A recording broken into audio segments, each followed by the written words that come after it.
कबीर कहे कमाल को दो बाता सीख ले, कर साहेब की बंदगी और भूखे को मन दे। भगवान की तमे बंदगी करो, भगवान ने आराधना करो અને ભૂખા માણસને જમાડો। આજ સેવા, આજ ધર્મ। જ્યાં હરિહરિની હાકલ પડે એ આપણો ભવનાથ, જ્યાં ભવના દુઃખ દૂર થાય એ આપણો ભવનાથ। અને ભવનાથમાં ભોજનનો પણ એટલો જ મહિમા છે।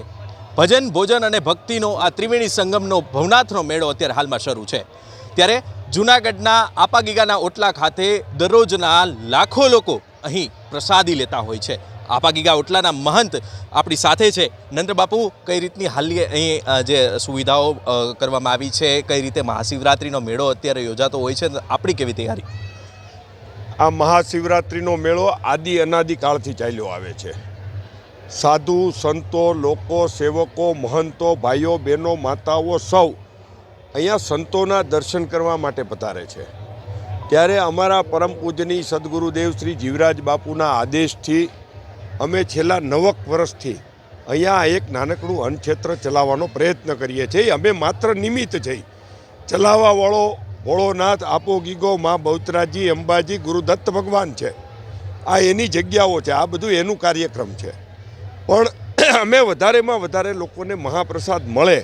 અમારો ગયા ગુરુવારથી આ ઓટલો ને રોટલો બે ચાલુ થઈ ગયું છે। આવતા ગુરુવાર સુધી ચલાવશું, એટલે 7-8 દિવસ સુધી વધારેમાં વધારે લોકોને મહાપ્રસાદ મળે તેના માટેનો અમારો આ એક નાનકડો પ્રયત્ન હોય છે।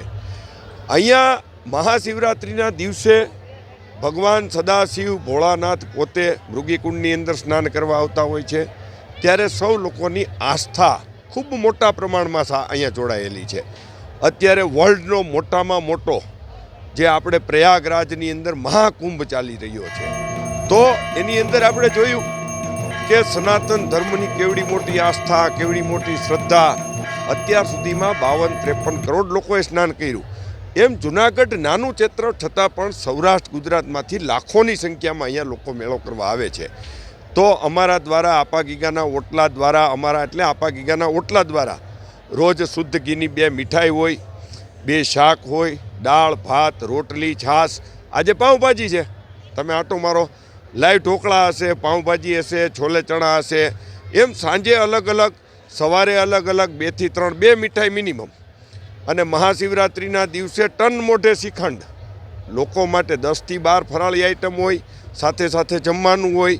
પણ અલગ અલગ રીતનું મેનુ આપી અને વધારેમાં વધારે લોકોની જઠરાગ્નિ તૃપ્ત થાય એના માટેનો અમારા દ્વારા પ્રયત્ન કરવામાં આવે છે।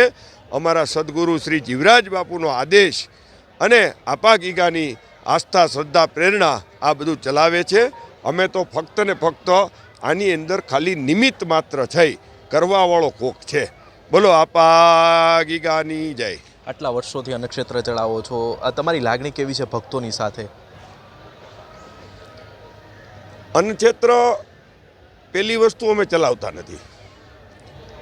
અમારા આ શરીરનો ભગવાન દ્વારા ખાલી ઉપયોગ થતો હોય, એટલે કે અમે ફક્ત નિમિત્ત છીએ। અમારી જે આસ્થા અને શ્રદ્ધા ગુરુ ગેબીનાથથી લઈ ગુરુ ગેબીનાથ, આપા મેપા, આપા રતા, આપા જાદરા, આપા ગોરખા, પછી દાન મહારાજને તલાળાથી હાલી અને અમારે આપાગીગા આવ્યા સત્તાધાર। આપાગીગા કરમણ બાપુ, રામ બાપુ, હરિબાપુ, લક્ષ્મણ બાપુ, શામજી બાપુ અને શિવરાજ બાપુ મારા શિષ્ય, સદગુરુદેવ શ્રી જીવરાજ બાપુ મારા શિષ્ય।